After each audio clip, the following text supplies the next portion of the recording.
MBA किए हैं finance banking से, और उसके बाद में मैंने कॉन्ट्रैक्ट फार्मिंग एग्रीकल्चर पे मैंने ड्रैगन फ्रूट की पहले स्टार्ट किया, वहाँ पे खेती करना। ये ड्रैगन फ्रूट की फार्मिंग कर खाली हम बात करें तो 1 बीघे में 4 से 5 लाख रुपए किसान बचा सकता है। जौनपुर ज़िले में तो मैंने नेपियर पूरा फेमस कर दिया है, बहुत इजी लेवल पे सबको हर जगह से मिल जाती है। आज भी अभी हम कटिंग करा रहे थे, कहीं का ऑर्डर है वो सप्लाई ऑनलाइन सप्लाई जाने वाला है। ड्रैगन फ्रूट तो शुरुआत है, बाकी चीज़ें शुरुआत है, तो भी साल का लगभग 40-45 लाख रुपए का मुनाफा। हाँ महीने का 3-3.5। हाँ। आज हम पहुंचे हैं एक ऐसे परिवार के बीच में जो पैसा कमाने के लिए, एक सुनहरे भविष्य के लिए गांव से पलायन करके धीरे धीरे गुजरात में शिफ्ट हो गया। लेकिन फिर कुछ ऐसा हुआ कि इस परिवार ने गुजरात में खेती सीखी और वापस अपने गांव लौटकर खेती के उस मॉडल को अपनाया, और आज उस मॉडल से वो परिवार सालाना एक अच्छी आमदनी भी कर रहा है। हम पहुंचे हैं जौनपुर के दुगौली खुर्द गांव में, और हमारे साथ में मौजूद हैं यहाँ के युवा किसान ब्रजेश यादव, उनके भाई दिनेश यादव और उनके परिवार के अन्य सदस्य। बातचीत करते हैं, क्योंकि मैनेजमेंट की पढ़ाई, उसके साथ में गुजरात में अपना खुद का काम, लेकिन फिर सब छोड़ के वापसी अपने गांव की ओर। तो ब्रजेश, ये बताइए कि अपनी बात तो आप पढ़ाई के बारे में बताइए, क्या पढ़ाई किया? जी सर, एमबीए किए हैं फाइनेंस बैंकिंग से, और उसके बाद में मैंने कॉन्ट्रैक्ट फार्मिंग एग्रीकल्चर पे मैंने ड्रैगन फ्रूट की पहले स्टार्ट किया, वहाँ पे खेती करना, और बहुत अच्छा सक्सेस रहा। फिर मैंने अपने गांव पे स्टार्ट किया। अरे ये गुजरात जाना, फिर गुजरात से वापस अपने गांव आना, क्या है ये? सर गुजरात में वहाँ टेक्निकल खेती अच्छे लोग करते हैं वहाँ पे। अच्छा, गुजरात क्या खेती करने गए थे अपना गांव? नहीं खेती करने नहीं गए थे सर, पढ़ाई करने गए थे। पढ़ाई कंप्लीट होने के बाद में मैंने एक इंश्योरेंस कंपनी में जॉब भी किया, और जॉब के साथ साथ में कॉन्ट्रैक्ट फार्मिंग मैंने एक लीज पे ज़मीन लेके किसान के साथ में एग्रीमेंट पे खेती किया ड्रैगन फ्रूट की, और ड्रैगन फ्रूट में अच्छी खासी कमाई रही, तो मैंने फिर अपने गांव में यहाँ पे स्टार्ट किया खेती का। गुजरात जाना कैसे हुआ? इस गांव से निकल के गुजरात तक का जो सफ़र था वो कैसे हुआ? सर बड़े भैया गुजरात रहते थे, तो पढ़ाई के लिए वहाँ पे गए थे। पढ़ाई कंप्लीट होने के बाद में फिर धीरे धीरे। ब्रजेश, पहले हम आपके खेती के मॉडल को जानते हैं, फिर आपके बड़े भैया जो पीछे खड़े हैं उनसे भी पूछेंगे कि भाई अपना गांव छोड़ के वापस क्यों चले गए और फिर वापसी यहाँ की। तो ब्रजेश, ये बताओ, ये जो आपका यहाँ का मॉडल है, आखिर ऐसा क्या सीखा गुजरात में जो यहाँ पर अमल में ला रहे हैं? सर यहाँ पे पारंपरिक खेती करते हैं, अभी भी किसान पारंपरिक खेती करते हैं, गेहूँ धान की बाजरे की, आप देख रहे होंगे पूरा। तो उनमें जो किसान मतलब अपनी डालते हैं खाद पानी, लेबर का सब चीज़ एक्सपेंस अगर काउंट किया जाए तो मेरे ख्याल से खाली उनका मतलब मेहनत मजदूरी निकल पाता है, बहुत ज़्यादा प्रॉफिट में नहीं रहते। एवरेज 1 बीघे में 10-20 हज़ार बचा पाते हैं। और अगर वही टेक्निकल, मैंने ये ड्रैगन फ्रूट की फार्मिंग कर खाली हम बात करें तो 1 बीघे में 4 से 5 लाख रुपए किसान बचा सकता है साल में। तो मैंने देखा वहाँ पे बहुत सारे किसान ड्रैगन फ्रूट की गुजरात में ही नहीं, महाराष्ट्र में करते हैं, केरला में करते हैं, बेंगलोर में करते हैं। खाली अपना उत्तर प्रदेश ऐसा है कि जो ड्रैगन फ्रूट की खेती के बारे में बहुत कम लोग जानते हैं, और जो जानते भी हैं तो वो पहले ही हार जाते हैं, क्योंकि इसका इन्वेस्टमेंट ज़्यादा लगता है। लोग सोचते हैं ये बाहर की खेती, यहाँ सक्सेस होगा कि नहीं होगा, इसका मार्केट कैसे है, ये सब समस्या के नाते लोग नहीं कर पाते। पूरे मॉडल को बताएंगे क्या क्या है इस आपके लगभग 6 एकड़ जैसा बताए थे, लगभग 6 एकड़ में क्या क्या है? यहाँ सर मल्टी लेयर फार्मिंग है। हम फिश फार्मिंग का प्रोजेक्ट किए हैं यहाँ पे, डेयरी फार्मिंग कितने तालाब है? 5 तालाब है, और डेयरी फार्मिंग है, ये ड्रैगन फ्रूट की फार्मिंग करते हैं। और हमारा एक नर्सरी का बिजनेस है जो हम खुद तैयार करके प्रोसेस करके मार्केट में, हमारा एक आउटलेट भी है, डेयरी का भी आउटलेट है, हम जो दूध की प्रोडक्ट हम खुद बना के वहाँ पे सेल करते हैं। तो बहुत सारी चीज़ें मल्टीपर्पज़ यहाँ पे काम है। और यहाँ पे नेपियर का हमने मतलब पीछे हम दिखाएंगे अभी, नेपियर भी हमने डेवलप किया है यहाँ पे, बहुत अच्छी वैरायटी है जो मार्केट में बहुत, यहाँ पे जौनपुर ज़िले में तो मैंने नेपियर पूरा फेमस कर दिया है, और बहुत इजी लेवल पे सबको हर जगह से मिल जाती है। आज भी अभी हम कटिंग करा रहे थे, कहीं का ऑर्डर है वो सप्लाई ऑनलाइन सप्लाई जाने वाला है। Online supply? जी सर, क्या ऑनलाइन भी बेचते हैं? ऑनलाइन भी बेचते हैं। कैसे? 1 रुपये कटिंग है सर उसकी, एक नेपियर की एक गांठ जो है 1 रुपये की है। अब जो जिसको जितना ऑर्डर करना रहता है, जितनी फार्मिंग करनी हो लोग। ऑनलाइन ऑर्डर आते कैसे? और इंडिया मार्ट वगैरह पे रजिस्टर किए हैं, हमारा खुद का पोर्टल भी है, उस पर रजिस्टर किए हैं। ये बाबा बायोटेक रिसर्च सेंटर हमारा फर्म है, BBRC.world करके वेबसाइट है, उस पर लोग ऑनलाइन ऑर्डर कर देते हैं, हमारे पास ऑर्डर आता है, हम उनको डिस्पैच कर देते हैं इस तरह से। अरे पूरा ऑनलाइन मॉडल कर दिया खेती को, खेत से सीधे उपभोक्ता तक। जी सर। ऑनलाइन क्या क्या देते हैं भाई?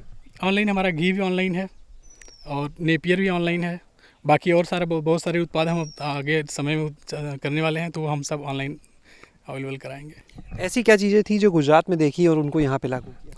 सर महोगनी में भी ये खास मैंने वहाँ पे देखा। वहाँ पे एक बहुत बड़े फार्म के मालिक हैं, उनका मैंने 50 एकड़ का फार्म देखा। मैंने उनसे विजिट किया, उनसे मुलाकात किया, तो उन्होंने कहीं बाहर से इंपोर्टेड मंगाया था महोगनी का। मैंने वो उस चीज़ का खासियत पूछा तो उन्होंने कहा कि एक पेड़ तैयार होने के बाद में 50,000 रुपये का बिकेगा। तो मैं ये सोचा कि ये 50,000 का बिकेगा, हमारे यहाँ हम लोग तो इसका मार्केट तैयार किया जाए, 50 नहीं 25 का बिकेगा तो हमारे किसान बहुत खुशी होंगे ना। तो और उसकी कॉस्ट भी बहुत कम है, एकदम कहीं भी लगा दिया जाए, उसका मेंटेनेंस कॉस्ट एकदम ज़ीरो है। एक बार लग गया तो फिर उसको कुछ भी नहीं करना है। उसमें कई वैरायटी हैं हमारे यहाँ, मतलब सब अवेलेबल हैं। आपको हम दिखाएंगे नर्सरी पे, आप चलेंगे तो नर्सरी पे आपको दिखाएंगे। तो आपने यहाँ पर ब्रजेश को सुना, उनके भाई दिनेश जी इस समय हमारे साथ में। दिनेश जी आप आए, ये बताइए ड्रैगन फ्रूट के साथ बहुत सारी और सहफसली देख रहे हैं यहाँ पे, हाँ, क्या क्या लगाए हैं इसके बीच में? इसमें सर मूली लगाए हैं, अभी बैगन लगाए हैं, बैगन चालू है, और ये धनिया है, लहसुन है, मेथी है, और गोभी लगाए हैं, और मिर्चा लगाए हैं। मतलब अपनी ज़रूरत की जितनी चीज़ें सभी लगाए हैं, क्योंकि ड्रैगन जब तक तैयार होगा, बड़ा होगा, तब तक ये जो ज़मीन है इसका स्पेस का फ़ायदा उठाएंगे और अपना काम भी हो जाए, क्योंकि उसमें पानी डालेंगे, खाद डालेंगे, तो इसके साथ साथ अब ये फ्री में निकल जाएगा। आपका गुजरात कैसे जाना हो गया, आखिर क्यों चले गए अपना गाँव? या खेती तो पहले भी रही होगी? खेती पहली थी, मेरे पिताजी किसान हैं, वारसागत किसानी करते थे, तो यहाँ बहुत सारी आर्थिक प्रॉब्लम थे, क्योंकि किसान के पास हमेशा पैसे उतने होते नहीं। तो हमने सोचा अगर हम बड़े हैं और छोटे भाई लोग पढ़ रहे हैं, तो हमको कुछ सपोर्ट करना चाहिए, क्योंकि पिताजी अकेले हैं, कुछ वो कितना कर पाएंगे। तो इसकी वजह से हम वहाँ गए, और वहाँ पे हमने लगभग 22-23 साल मेहनत किया, और सफलता भी क्या, वहीं छोटे भाई थे, सबको पढ़ाया लिखाया, सब कुछ सेट किया। फिर लॉकडाउन में मेरा बिजनेस जो चल रहा था वो डाउन हो गया, मतलब 3 साल लगातार बंद होने की वजह से काफ़ी दिक्कत होती है। यहाँ बैठा रहा, तो बैठने के बाद मैं सोचा कि यहाँ पर अब सुविधाएं तो हैं, लेकिन लोग यूज नहीं कर पाते हैं, तो हम क्यों नहीं ही अपने यहाँ एफर्ट लगाया जाए। फिर इसके बाद हमने यहाँ शुरुआत किया, और इस चला रहे 3 साल में मैंने काफ़ी मेहनत किया, अब हमारे परिवार ने साथ दिया हमारा। अब ये बताएं कि R&D तो चल रही है, लेकिन जो अभी वर्तमान स्थिति की बात करें, तालाब है, मछली पालन आप कर रहे हैं, इसके अलावा नर्सरी का काम है, इसके साथ डेयरी का है, तो ये पूरा मिला के एक टर्नओवर कितना हो जाता होगा? जैसे अगर हम जानना चाहें, ये टोटल जैसे तालाब से कितनी मछली निकल आती होगी? तालाब से मेरा लक्ष्य है कि हर साल का अभी कितना निकलता है? अभी 12 से 13 लाख रुपए। और उसमें कुछ खर्चे भी होते हैं? हाँ, खर्चे हैं, मतलब वही लेबर ओवर है और कुछ चार्ज, मतलब नेट बचत बता रहा हूँ। अच्छा। हाँ, और जो आपका इसके बाद डेयरी वाला है, लगभग कितना यहाँ से? डेयरी का मेरे यहाँ लगभग यहाँ है तो 4 से 5 हज़ार रुपये करनी है रोज़ की। हाँ, उसमें से आधा खर्चा हो जाता है, आधा बचता है। यानी महीने के भी अगर लेके चलें तो लगभग एक मोटा 60-70 हज़ार रुपये महीना यहाँ से हो जाता है। अच्छा, और इसके बाद आता है नर्सरी। हाँ, उसके क्या है, मतलब मुख्य जो है वो तो आपकी नर्सरी है? हाँ, मुख्य नर्सरी है। नर्सरी की वजह से ही, क्योंकि वो मतलब कि नर्सरी के साथ जैसे कि पशुपालन जो है किसान का एक मतलब वो साइड सपोर्ट है, क्योंकि उनके जो खाद है भी हम लोग बायो कंपोस्ट का भी कर रहे हैं, वर्मी कंपोस्ट का मतलब प्लांट अभी डाल रहे हैं। तो जो गोबर है उससे भी बहुत अच्छा हम लोग, क्योंकि नर्सरी में हमको चाहिए, खाद चाहिए, तो वो भी तैयार कर रहे हैं, लोगों के लिए प्रोवाइड करेंगे, और हम अपने लिए भी तैयार कर रहे हैं सर। नर्सरी से कितनी आमदनी होगी? नर्सरी से हम लोग का हर साल का लक्ष्य जो होता है 25 से 30 लाख रुपये। हाँ, यानी अगर तीनों चीज़ों को जोड़ लें, खाली अभी इन तीनों चीज़ों की बात हो रही है, अभी ड्रैगन फ्रूट तो शुरुआत है, बाकी चीज़ें शुरुआत है, तो भी साल का लगभग 40-45 लाख रुपए का मुनाफा। हाँ, यहाँ पर ये जितना भी लगा हुआ है सब चीज़ें आप ये बता रहे हैं, जो पेड़ कौन कौन से लगाए हुए हैं आपने? महोगनी का हो गया, सहजन हम देख रहे थे लगा था, और महोगनी है, सहजन है, एप्पल बेर है, और चंदन है, अगर है, और खैर है, कत्था जो उसको बोलते हैं, और सागौन भी कुछ लगाए हैं, बेल है, अर्जुन का पेड़ है, हाँ बहुत सारी चीज़ें, ये अपना आल स्पाइस वगैरह मसाले भी हैं, कई चीज़ें, स्टार फ्रूट।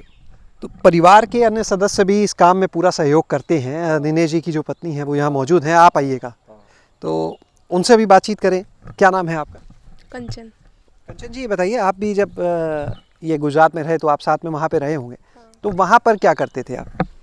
हम हाउसवाइफ थे, उसके बाद हम सोचे कि नौकरी भी कर लें तो बैंक में जॉब की। अच्छा, बैंक में नौकरी भी की आपने? हाँ। पढ़ाई आपने कहाँ तक की अपनी? MA BN। अब यहाँ पे आप क्या काम देखते हैं?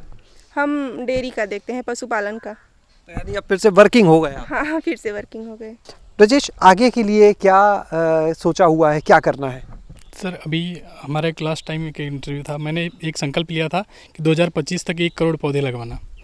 तो मेरा जो मिशन है, जैसे एक उसमें इनकम के पर्पज़ पर देखा जाए तो हमारा नर्सरी का सेल भी है, और एक मतलब जो मुहिम छेड़ी है उससे एनवायरनमेंट का भी अच्छा संरक्षण होगा। 1 करोड़ पौधे लगा के ज़िंदा रखना, उसके लिए भी मैंने एक अच्छी पॉलिसी बनाई थी कि हर खेत पे मेड़, हर मेड़ पे पेड़, बराबर। तो किसानों को हम जो पौधा जिनको हम बिलिंग करा रहे थे, अभी भी चल रहा है, मतलब 15 अगस्त तक ऑफर था उसमें, कि जो बिलिंग कराते थे उनको 100% हम कैशबैक ऑफर देते थे। तो 1 ईयर के बाद में वो जो कैशबैक वाउचर है वो फिर हमारे यहाँ बिलिंग करने के लिए अगर आते थे, तो 50% उसको हम कैश ले लेते थे, मतलब उसको एडजस्ट कर लेते थे।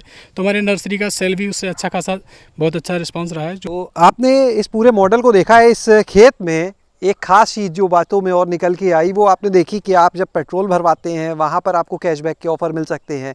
किसी शोरूम पे आप सामान खरीदने जाते हैं वहाँ पे कैशबैक होता है ऑनलाइन शॉपिंग में, लेकिन यहाँ पर अगर आप पौधे खरीदते हैं तो उस पर आपको कैशबैक भी मिलता है, वहाँ पर भी आपको ऑफ़र मिलते हैं। और आप यहाँ पे इस नर्सरी से जो पौधे हैं उनको घर बैठे ऑनलाइन भी मंगवा सकते हैं। शैलेश अरोरा, गाँव जंक्शन। सभी सोशल मीडिया प्लेटफॉर्म पर गाँव जंक्शन को फॉलो करें। व्हाट्सएप नंबर और जीमेल आईडी पर भी संपर्क साध सकते हैं।